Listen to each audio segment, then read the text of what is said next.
Would you consider yourself a pessimist or an optimist?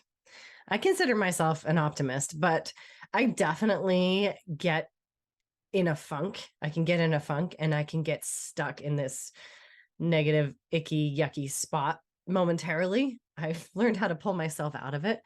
But I'm curious, how do you feel? Do you feel like you get stuck? Do you feel like you're mostly positive person? I hope you feel like you're a mostly positive person. I hope you are a mostly positive person because being a negative is not a fun place to be. But I'm not judging that part right now.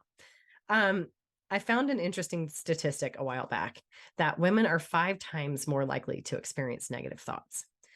And I thought that was pretty interesting because that's a big number, like 5 times, like maybe twice as many or whatever, but 5 times.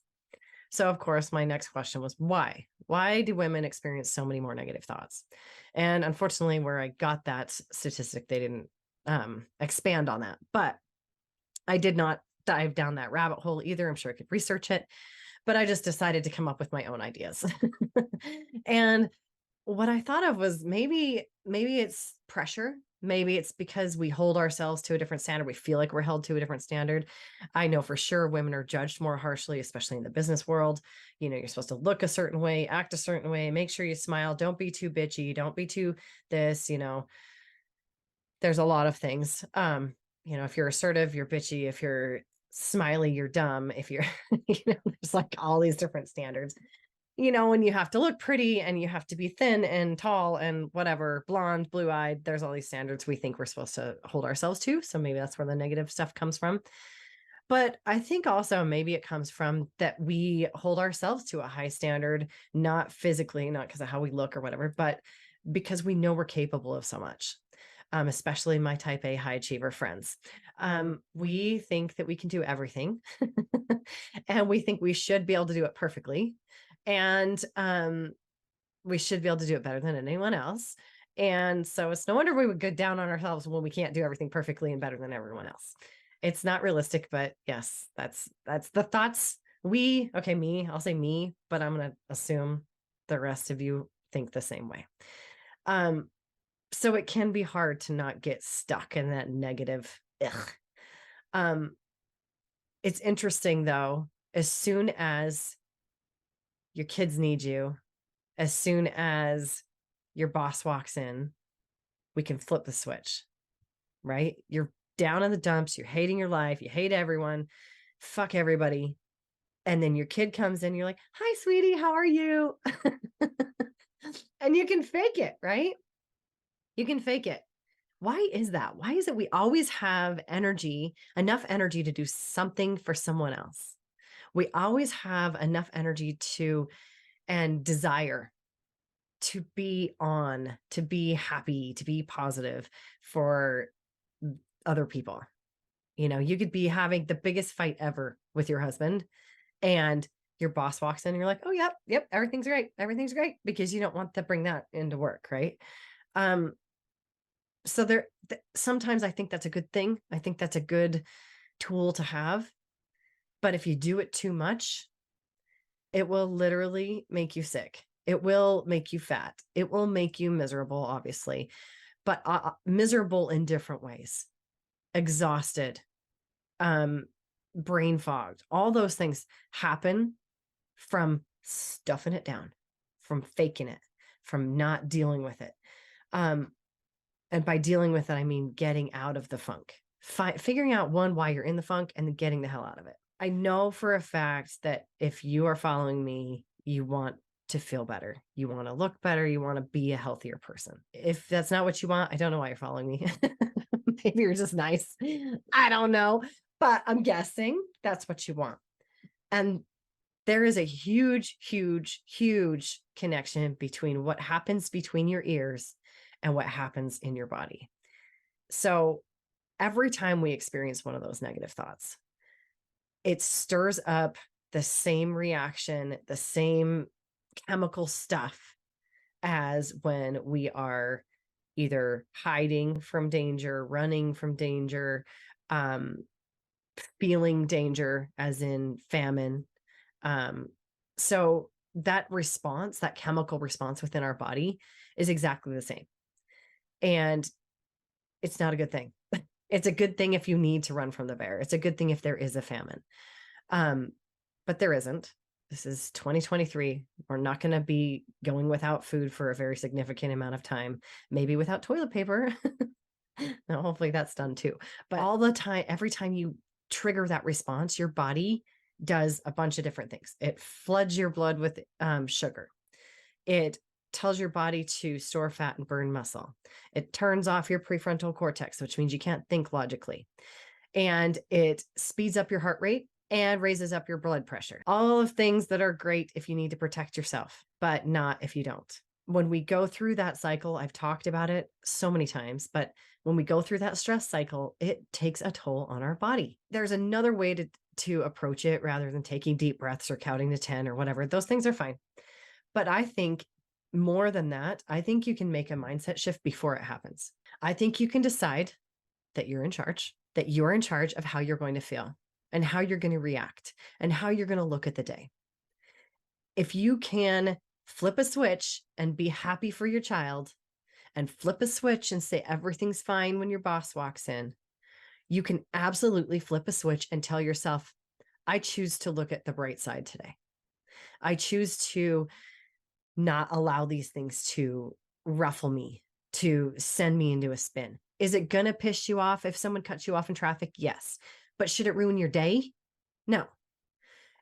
If you go to put your favorite pants on and they feel a little tight, yeah, that sucks. That's the worst.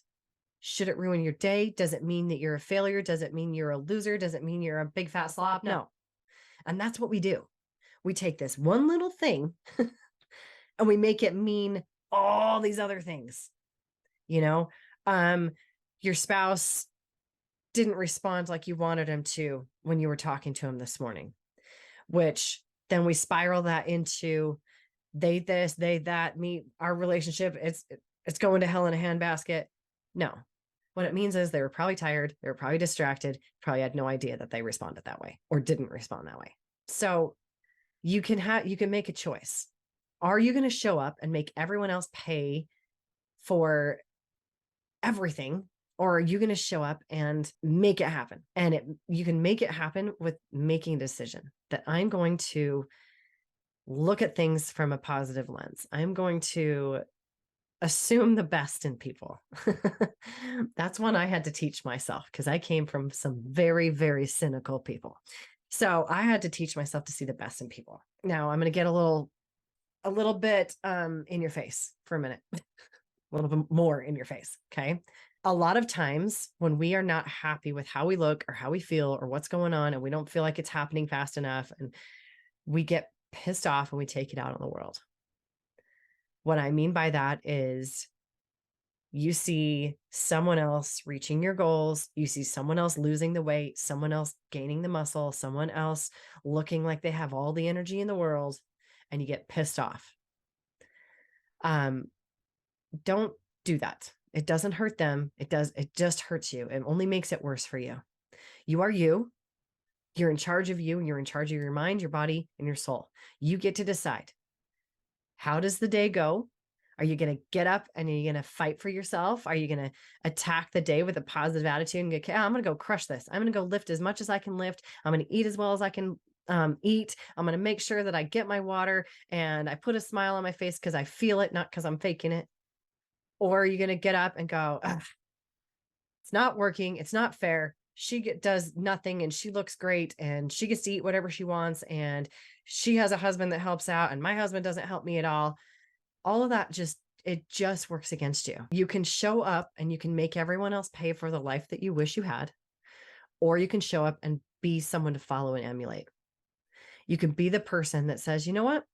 I'm not where I want to be, and I'm going to keep working my ass off till I get there. And I am going to seek out help. I'm going to hire a coach. I'm going to hire a trainer. I'm going to follow whatever. I'm going to do what I need to do. And by becoming that role model, by becoming that leader, you not only are obviously going to positively affect the people around you, but let's be honest, that's not who we're talking about right now. We're talking about you. We don't care about them right now. They may benefit, but it's actually going to benefit you. It's going to make you feel better.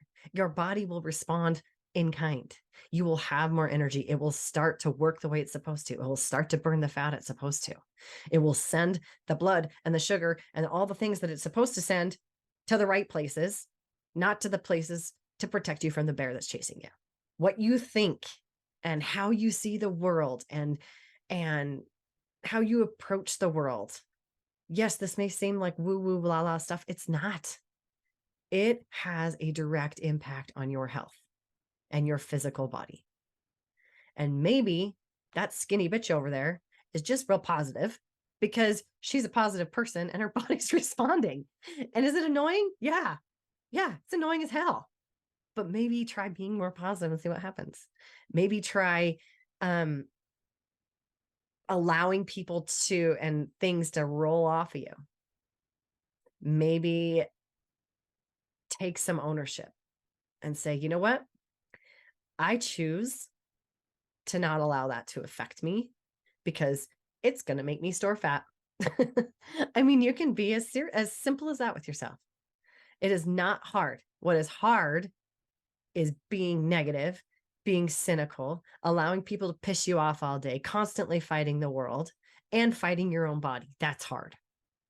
So I know I got a little bit on a tangent there, but I just can't tell you how many people that I talk to that they're so frustrated. And I get being frustrated. I get seeing other people reach your goals and you're not getting there. And it's frustrating as hell. But if you allow that to affect you to the point where you're thinking about it for more than that moment. Oh, look at her. She's got what I want. Ah, yeah, good for her. And then for the next 2 hours later, you're like, that wasn't fair. No, no, no. I do all these things. I do this and I do that. And it's not working for me. That's what's not working for you. That's not what's working for you. So manage your energy, manage your thoughts. I actually have a course that I don't ever talk about that I created a while back to shift your mindset. If you're interested in that, let me know. Shoot me a message and I'll share it with you. But mindset has a huge impact on your physical body, a huge impact. And the simplest things like getting up in the morning and deciding that it's going to be a good day, regardless of what comes. It sounds dumb, but I'm telling you, it works. It works. I know it works because I've had to teach myself this. I had to make some huge changes and I've watched my clients. I have watched my clients go from Eeyore to Tigger, and they do it because they suddenly start to go, oh, if I don't expect bad things, if I don't walk around hating everyone, I have a lot more energy to spend on me. And we're all selfish. It's about us, right? So if you want energy for you, stop spending it on other people. If you want to lose fat, if you want to feel better, stop allowing other people to negatively affect you. Put your shield up, allow yourself to feel how you want to feel. So I hope that's helpful. If I ruffled your feathers, good. That's my job.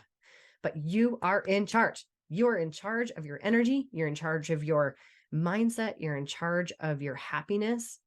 And just like you will always have energy to do something else for someone else that matters to you, you've got to allow yourself you have to have enough energy to do it for you. You have to make sure that you're putting yourself first, physically and in your head. So, whew, that was a lot. Let me know if you want to know about the mindset course. Let me know if I can help you in any way. And if I pissed you off, I'd love to know that too. Because that means it's true. You are in charge, my friend. You're in charge. Thank you so much for joining me today. Remember, you're in charge. You're the only one who can create the life and the body you desire. You and only you. I'm here to guide you. I'm here to cheer you on and occasionally to give you the kick in the ass you need to make it happen. But at the end of the day, it's up to you. If you found value in today's episode, please hit subscribe. It'll bring all the newest episodes to the top of your list. You won't have to worry about it. One less thing. And I would love for you to share it with your most stressed out, frazzled friend. She needs it even more than you do.